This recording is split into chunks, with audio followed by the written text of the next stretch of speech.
Chapter 11. Turnabout.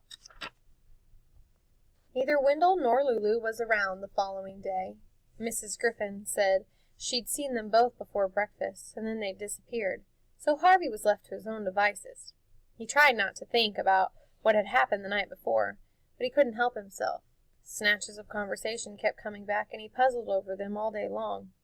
What had Jive meant, for instance, when he told Harvey that turning him into a vampire was not so much a game as an education?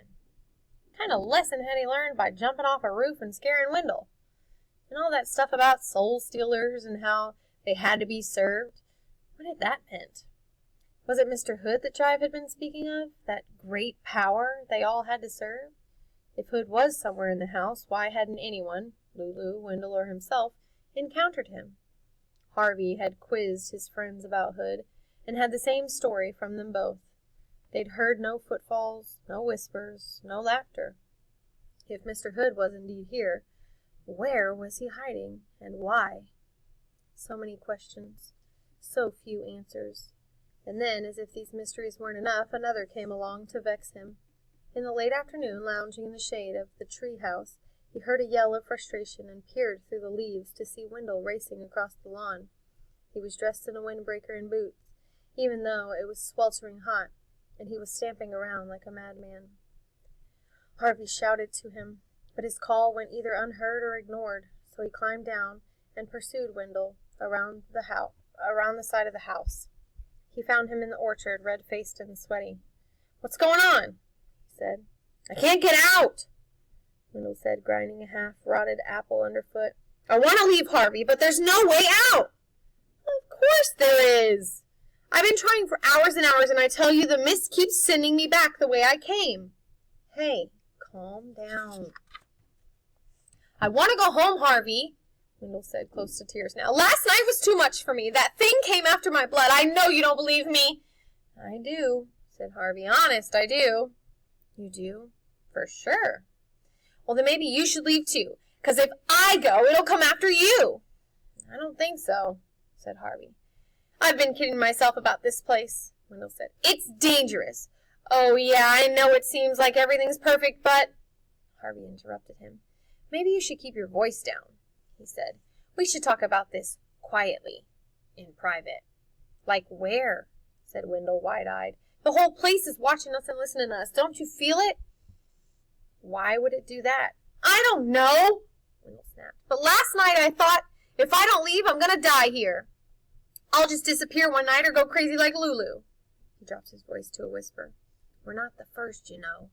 What about all the clothes upstairs, all the coats and shoes and hats?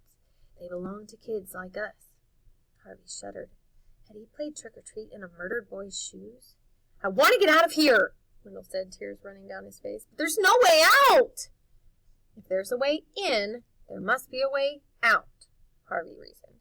"We'll go to the wall." With that he marched off, Wendell in tow, around to the front of the house and down the gentle slope of the lawn. The mist wall looked perfectly harmless as they approached it. "Be careful," Wendell warned.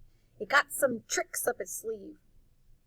Harvey slowed his step, expecting the wall to twitch or even reach for him, but it did nothing. Bolder now, he strode into the mist, fully expecting to emerge on the other side, but by some trick or other he was turned around, without even being aware of it, and delivered out of the wall with the house in front of him. "What happened?" he said to himself, puzzled. He stepped back into the mist. The same thing occurred. In he went, and out he came again, facing the opposite direction.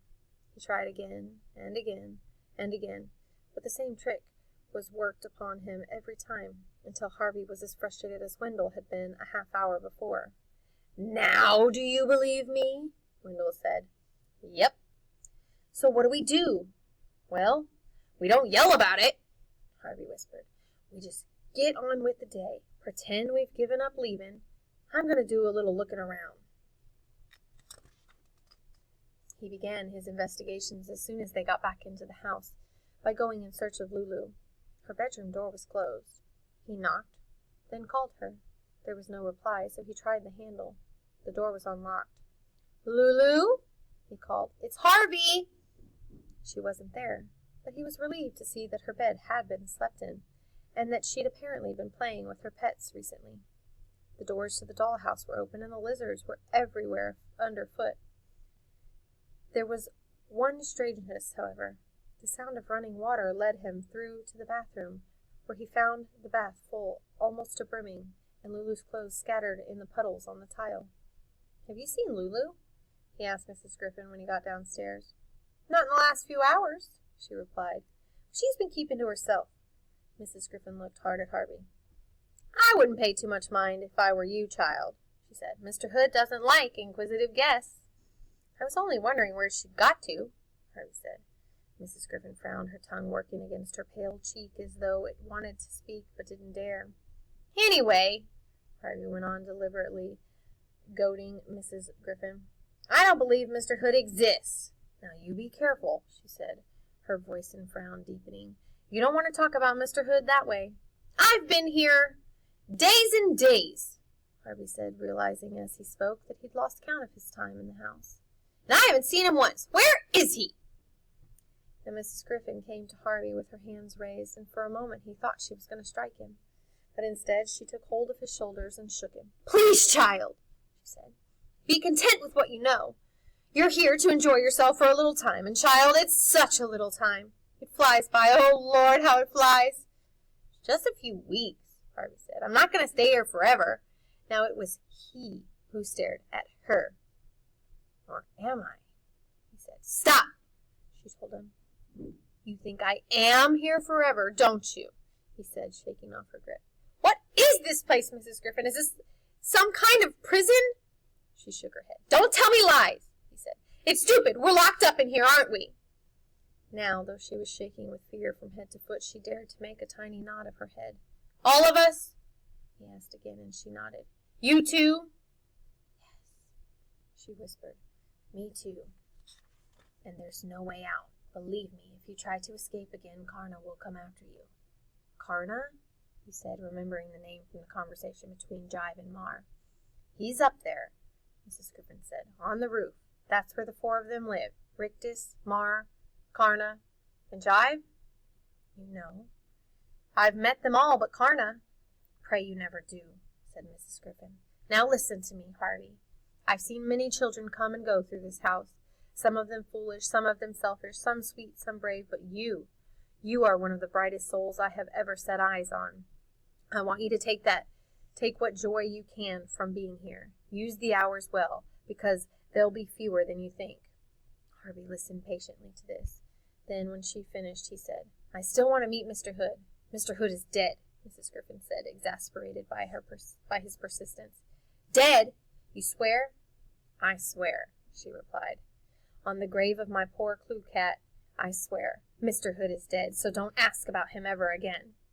This was the first time Mrs. Griffin had ever come close to giving Harvey an order, and though he wanted to press her further, he decided not to. Instead, he said he was sorry for bringing up the subject and shouldn't do it again, then left her to her secret sorrows.